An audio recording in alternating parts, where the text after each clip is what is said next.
Well, hey everybody, it's Romania Black, and guess what? It's a new month, which means it's a new episode of Hazbin Hotel.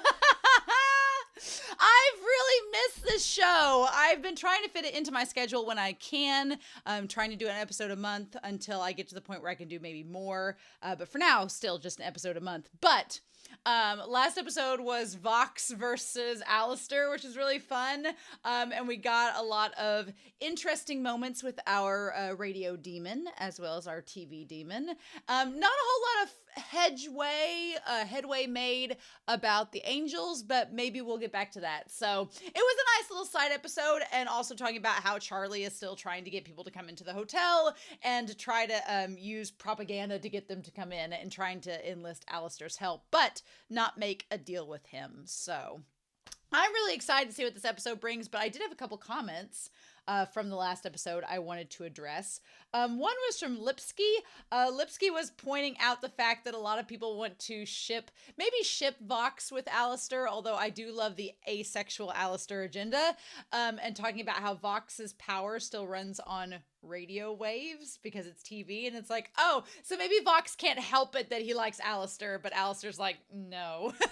I love he's like, no. That's one of my favorite moments of him. And then I swallow apple seeds, or I support death, rather. I support death is the user's name. Said that there is this theory that Nifty freezes because she lived during the time of silent movies, and she thinks they're going to add subtitles in that spot. That is hilarious. I love the idea that Nifty freezes when the camera gets on her because she thinks that she's in a silent film, and they're like going to add the subtitles above her like they used to do in the silent movies. I love that headcanon. I think that theory is really, it holds water. I like it. I'm all about it. So thank you, I Support Death. Thank you, Lipsky, for the awesome comments with this show. But yeah, I want to watch more than one episode a month, but I just haven't cleared out time in my schedule yet to do that. So for now, we'll just make do with this. But I'm really excited. It's been a solid month since I've watched an episode, which is too long. So we're going to remedy that. We're going to watch a new episode and go from there. So I'm really excited, y'all. I hope you all are as well. But we're not going to waste any more time. We're going to dive right into a new episode of Hazbin Hotel. And we're going to do so here in 3, 2, 1.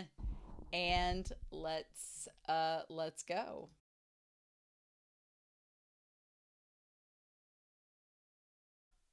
Well, the plot thickens, doesn't it?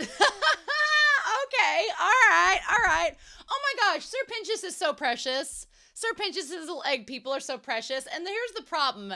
This is the problem, and also what makes it so good. Sir Pentious is so innocent. And I mean, innocent by hell standards, so, you know. But he's so innocent that when the egg's like, oh yeah, and then the nice lady admitted she killed an angel, he's like, that a boy. I'm sure the dinosaurs are fine too. And it's like, oh my God. So it's kind of genius that Sir Pentious knows the secret, that Alastor is like, let's not tell anybody about this. But it's great that Sir Pentious knows the secret, but he's obviously not going to tell anybody because he's just going to blow it off and probably forget about it. And the egg has spoke his piece, and then the egg was like, oh shit, I don't need to tell anybody. That was genius. But Sir Pentious is so precious. I love him. I love that Charlie and Vaggie are like, you don't need to make weapons in the hotel. We need to like solve trust issues you have with the other residents and move forward from here. But he is so precious. I honestly think that Sir Pentious like is not as evil as he seems. He's just trying to fit in with the other characters, which is a lot of fun. But I have a soft spot, and I am a big sucker for old-timey characters that are kind of like, they just speak like the olden days. So Sir Pentious has like a vaudeville quality to him. He's like, oh, this mustache twirling villain that's a snake. I love when he's like, and does that. That was so cute. Also, we will talk about this doth demon from longeth ago who Romania is slightly like, hello, sir. I love me some Alastor. Alastor is, I mean, Charlie, I identify most with Charlie. I would be Charlie in this world. I feel like I would be Charlie more than likely, but I'm not gonna lie, I am totally on board with Alastor. Alastor's maybe my favorite character because he's so mysterious, but yet at the same time, he's so freaking threatening, and you're just like, oh, okay, but Our new demon that has appeared, I think, might give Alastor a run for his money in my book, which is fun, but we have to get there first. So the two daughters show up. The Carmine Carmilla, the weapons manufacturer and arms dealer of hell, they show up, the two daughters. Are they the daughters of Carmilla and our ancient demon? I don't think so, but I like to think that he's adopted them. He clearly wants to get with Carmilla. I'm like, I don't blame you, dude. But I love that she has these two daughters that are like, one looks like a scientist and one looks like she could probably beat the hell out of you. I love that they show up and they just seem like the sweetest arm dealer you'd ever meet. But I love Vaggie's like, let's not do that. Let's not build weapons in the hotel. And meanwhile, I like that Sir Pentious is like, but I'm stuck with all of these horrifying creatures. You have Angel Dust, who's horny all the time. You have Husker, who's just wanting to be drunk all the time. And then you have our BDSM kink, just wants you to beat her up, Nifty, and who's just a sucker for pain. And Sir Pentious is like, you asked me to get along with these people. What do we do? I like that, of course, Charlie thinks of trust activities. That's what she would. The little animation where she's like, no more eggs, and he has little tears in his eyes. I'm a big sucker for anytime you have the cutesy animation of him with the tears. He's like, no, you've got to go with little eggs. That part was freaking hilarious. I loved it. Meanwhile, we go to Alastor, who Vaggie takes the eggs up to, and while this jazz music is being played, Alastor just has his own, like, swamp side parallel dimension in his hotel room. No big deal. As he's like gnawing on a deer carcass. He also has antlers and kind of seems like a demonic deer himself. So I'm like, is this a cannibalistic gesture? Is that what this is? But yeah, I just like he's just casually munching on Bambi's dad. No big deal. And then Vaggie's like, well, I should know, you know. And I like, he's like, hi, hello, I'm in the middle of breakfast. How's it going? Also, the fact that there's all these deer carcasses everywhere and antlers used in his decoration makes sense now. He's like, well, hello. I'm in the middle of breakfast. Why are you here? And she's like, yeah, you need to take care of Sir Pentious' eggs. Do something with them. And he's like, okay. He's like, I'll just take them for a spin and see what I can do with them. He's like, I have an outing today. I'll see what can happen. Yeah, and meanwhile, we cut back to the deer carcass and there's just flies buzzing around it. Gross.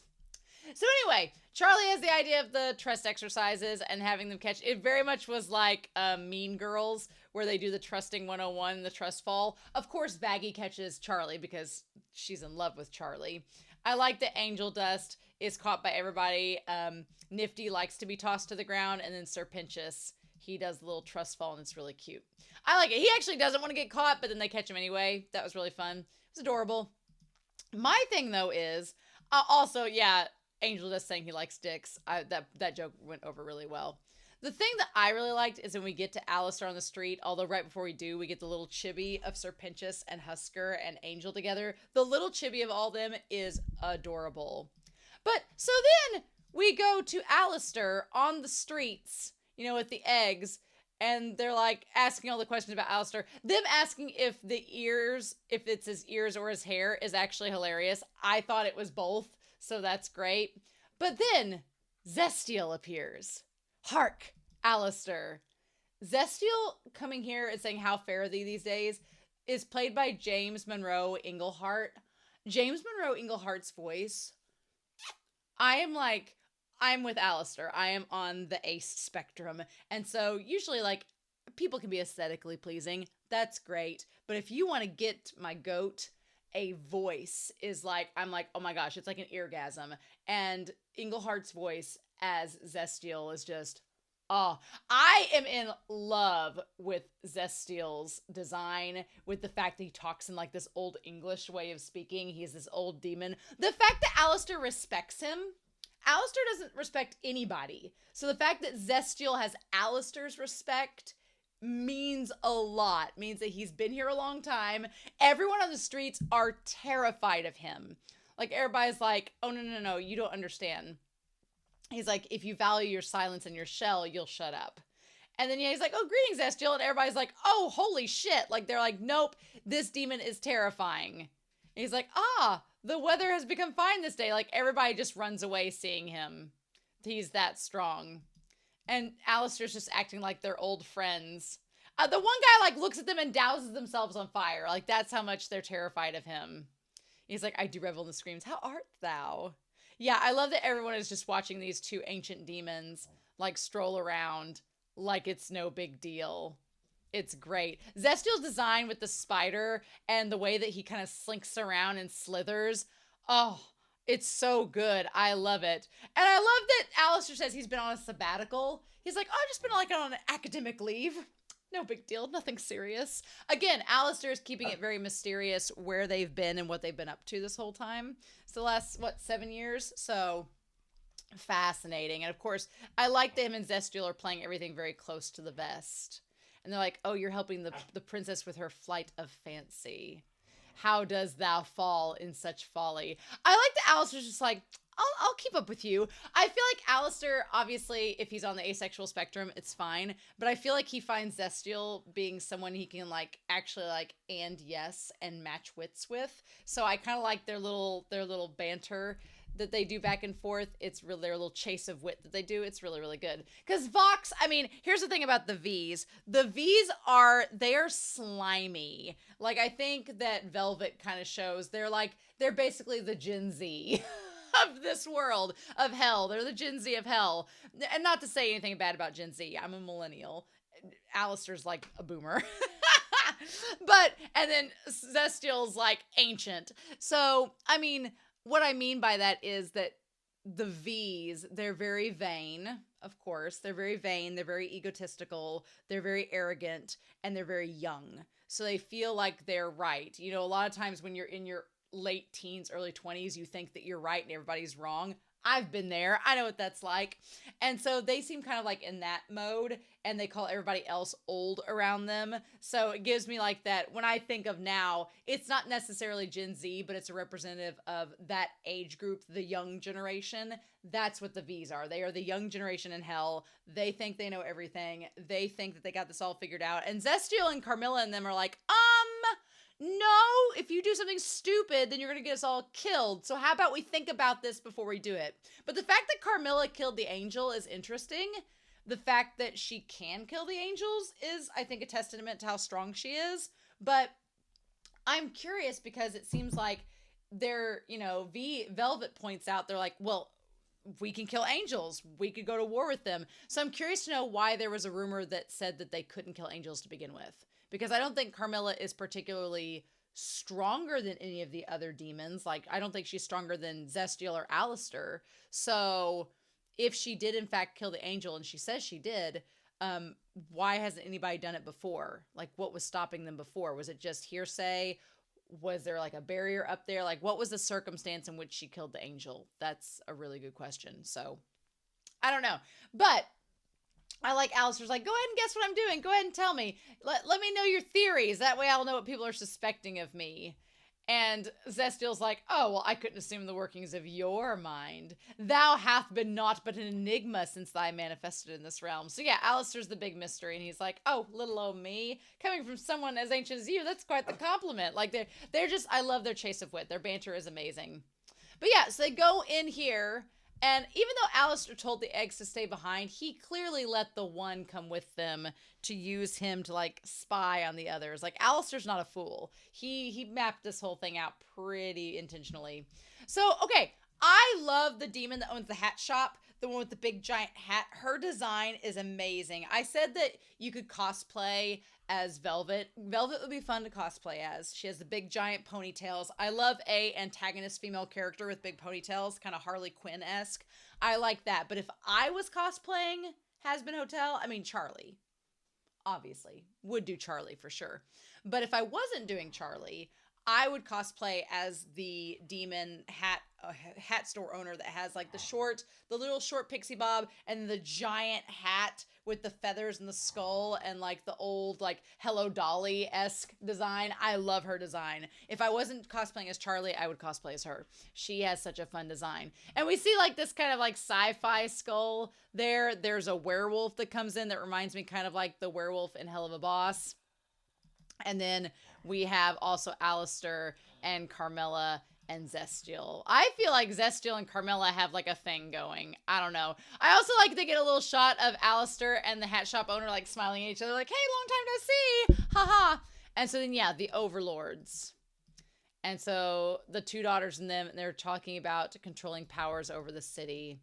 But yeah, Velvet shows up. She's so rude. She just walks right in on the phone and just like isn't paying any attention to anybody, is like which they're in hell, so of course her being bitchy is par for the course. I do love that Alastor is kind of a diva, where he's like, I'm sure you've all been wondering where I've been this whole time. Like, he's just so ready to take center stage and be the center of attention. And then Velvet comes in and kind of ruins the mood. But even before then, Carmella's like, no, I don't care. So basically they talk about how the exterminations are getting worse and worse, and they've lost 16% of their kind. And she's like, yeah, if we don't do something, we're all screwed. And that's when Velvet shows up and is like, oh my God, I got it handled, Vox. I'm here with all these losers. Oh my God, blah, blah, blah. I do like Velvet's design. And she's like, they're all a joke. And then, yeah, she comes in there, and her and Carmilla. I feel like Carmilla and her, what they remind me of, especially in their duet, is like, it's basically like Madonna and Britney Spears. And what I mean by that is like the older pop star diva and the new pop star diva, like head to head, competing against one another. That's what the dynamic reminds me of. Like, you have one female demon from the past that had all the power, and now you have Velvet, who's up and coming through the ranks, and them like doing their little duet off, which is pretty cool. So yeah, hats out of the bag. The demons know about the dead angel, which is going to be interesting to see how Adam kind of responds to this in the next several episodes. I love Alastor, like watching the animation on Alastor throughout this entire scene, like the way he looks at the angel and he's like, ooh, he is ready to like sit there and stir the tea. I love it. So she says she found the body, and they want to figure out what's going on, and they do this whole scene where she talks about taking the fight to them. And I like that Alastor's like, what are we gonna do? And Carmilla's like, that's a terrible idea. And Zestial's even like, yeah, if we go to war and we don't have our shit together and we're like lured into a trap, that's gonna be a problem. So I like that Zestial's kind of like, let's have cooler heads prevail. And Velvet is just not getting any of it. She's like, well, there's a dead exorcist in front of us, so what proof do we need? And I like that, you know, Zestial's like, we don't know how this happened. Let's not assume and make asses out of ourselves. I just like that Alastor and the one woman running the shop are just sitting there like ready to take on whatever happens. And then they have their song, which is really good. I like the song. The song was fine. It definitely felt like they were taking advantage of the Broadway voices that they had, because this didn't need to be a song. Like, some of the songs that are in this series and were in the pilot have a lot of musicality to it. Not to say this didn't, but it didn't have to be a song. It could have just been spoken and would have come across the same way. And I'm sure people could say that you could say that about any song in the series. I feel like the song that comes later between Carmilla and Vaggie had more of a musical impact because it was this big ballad. It was talking about, because, you know, songs are about expressing emotionality, and songs are about expressing emotions that can't be just dictated through spoken dialogue alone. So the big number between Carmilla and Vaggie, that seems more fitting because it's all of this emotion swelling up between them and the people they love, and why they do the things that they do, and what inspires them to keep protecting the ones they care about. This song here was just like a back and forth rant between the two of them. Did it need to be a song to get the message across? No, I think they could have just spoke it out and talked about it, and it would have been fine. But I get that that's a lot of exposition. So if you've got a lot of exposition to talk between one another, why not make it a song? Why not make them sing it? And plus, it kind of goes along with the idea that there are these pop divas that are basically kind of vying for relevance. And V is like, look. And I like that V says here, she shows here, she's like, well, go back to that screen where she has all of the members of V on there. It's like obsessed. She's a bad bitch. Baby doll, the best bitch I know. Social media overlord. Vox sent money. Like, it basically, she's talking about she's the backbone of the V's. So obviously you have Valentine and Vox that are kind of the mouthpiece and the pimp. but she's the backbone. She's like the social media presence. She's the PR. She's the one getting all the likes. So she's like, I'm kind of the one that's running the show for my group. You're the one running the show for your group. So let's just fight each other. She's like, I want to be respected just like you are. So yeah, and I like that, you know, Alastor, again, watching Alastor in these scenes is really, really funny. Zestial doesn't have as many facial expressions, but Carmilla calling her a smug wannabe, and she's like, you're an ancient dinosaur. It's great. And I love that at the end of the song, Alastor's like, well, that was a productive meeting. He's like, all we did was show up, here's some exposition, to get a song. It's almost like a meta parody of a meeting in an anime or in an animated feature. And I like that they're like, that was the shortest meeting ever. What? And of course, you know, Velvet has to try to get the last word. So then Alastor's like, you're going to follow them. Okay. Meanwhile, we go back to Vaggie, who's dealing with, get an advertisement I get through here. We got to go back to Vaggie, who's dealing with the aftermath of the trust issues, taking them to the roof and deciding to throw them off the roof as a way to get trust developed between them, which is great. I personally think at this point, and I don't want to be told if I'm right or wrong, we're going to find out. I think that Vaggie was an angel, was one of the executioner angels, and she ended up in hell for reasons we're going to find out in this series. But one of those reasons is that she's fell in love with Charlie and she wants to protect her. But the idea of Angel Dust taking them to like a BDSM, I kind of like that they show it, and Husker's kind of into it until Nifty gets involved and he's like, on second thought, never mind. I like that also Charlie tries to be very inclusive and she's like, well, we can't judge them for their BDSM. It's great. I love it. Nifty, although I do like Nifty's outfit a lot in the Dominatrix outfit. That part looked really great. And also like the Medusa, like with the leotard on, that design looked really good as well. So they also have, yeah, like, what did they call it there? It said next to no stronger bond than those who have formed through bondage. That part's so good. So yeah, then Vaggie like throws them off a building and is like, okay, again, if Vaggie was an angel, she knows the war songs. She knows like building trust through fighting in battles, like she's been in a war or, you know, a purge. So I feel like we're going to get Vaggie's backstory eventually. But I love that she just throws Sir Pentious and Husker and Angel down there. And she's like, you guys figure it out. Go form bonds down in the trenches. And that's exactly what they do. But she feels like she's let Charlie down. And Charlie's like, but we could work together. And she's like, no, I need to sit alone with my feelings, think about this. I do love that Angel Dust brings Sir Pentious back the entire way up, only to have to leave again, which they're in hell. The torture seems appropriate. I also love that Sir Pentious' hat has its own little eyeball that reacts as well. As far as the other ballad between where Zestial tries to talk to Carmilla and Vaggie has her discussion, I love that Carmilla drinks out of the bottle instead of the glass. I thought that duet was probably the better one of the two. I liked this duet better. It fit the two singers and them both talking about, so one of the girls is named Clara, one of the daughters, and then I think Odette is the other one. Yeah.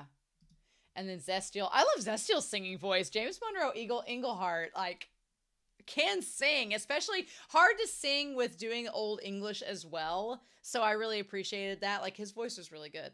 But yeah, I really love this. I love that he tries to comfort her. He's got a little thing for Carmilla. I like it. I like her ballad about saying that she killed the angel to protect the people that she cares about. But now she's like, shit, I did this. I attacked this thing. And now it could cause like all of us to die. So what do I do? And she's like, I've got to be the keeper of this secret. And then meanwhile, while she's saying I have to be the keeper for her daughters and for the secret, Vaggie's saying that she has to be the protector. She's going to be the one to save her. So, okay, she says here, when I saw your face, you made me feel like a stranger in a brand new place. So, yeah, she basically, Vaggie falling in love and finding that she's understood and accepted by Charlie. So, yeah, I really like this ballad. It was super cute.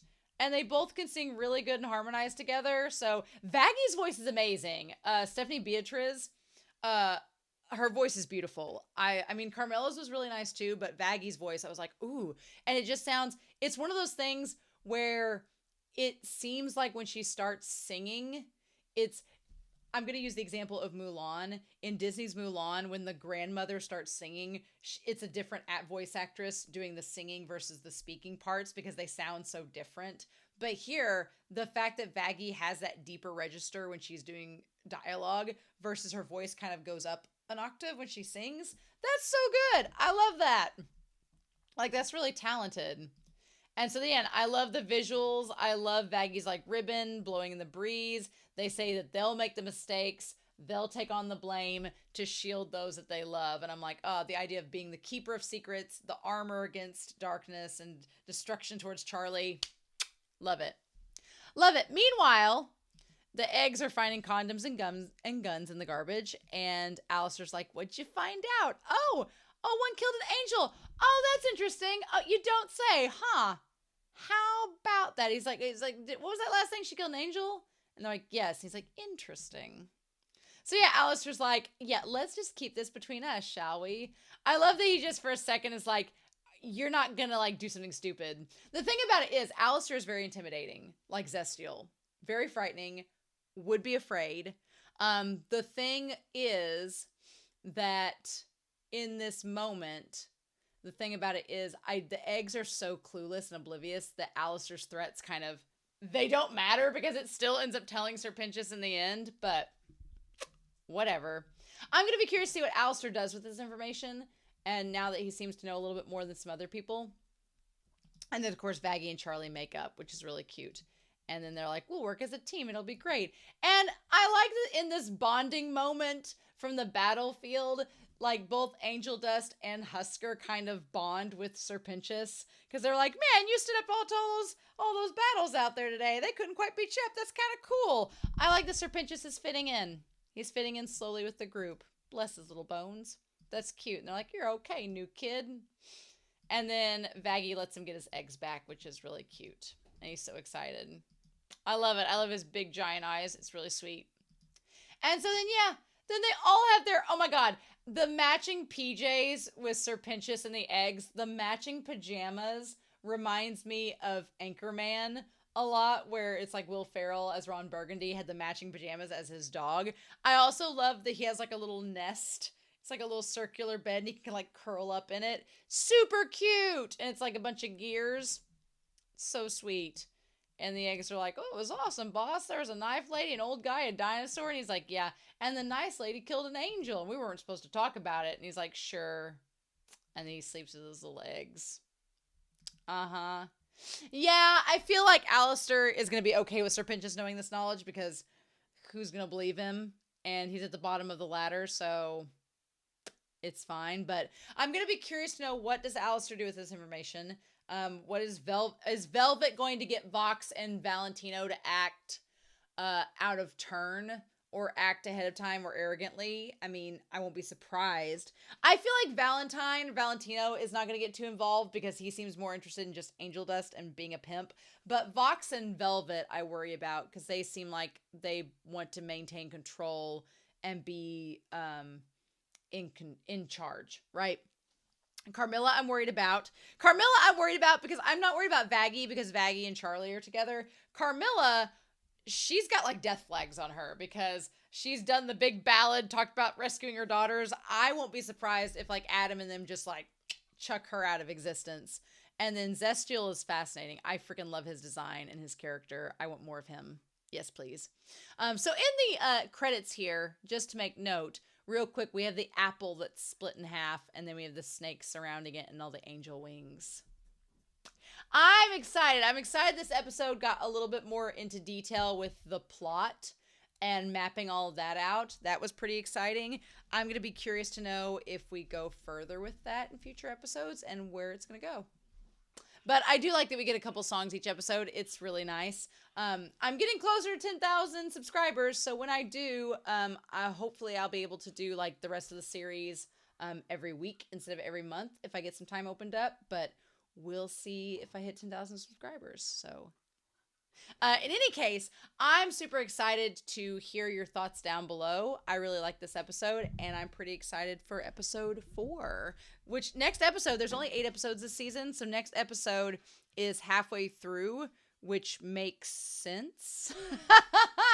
Which makes sense because we're just now getting to like who killed the angel, what are the repercussions and possible problems with that information getting out, who has that information, what are they going to do with it. So I'm fascinated. So I hope you all are as well. But I'm excited to hear your comments down below.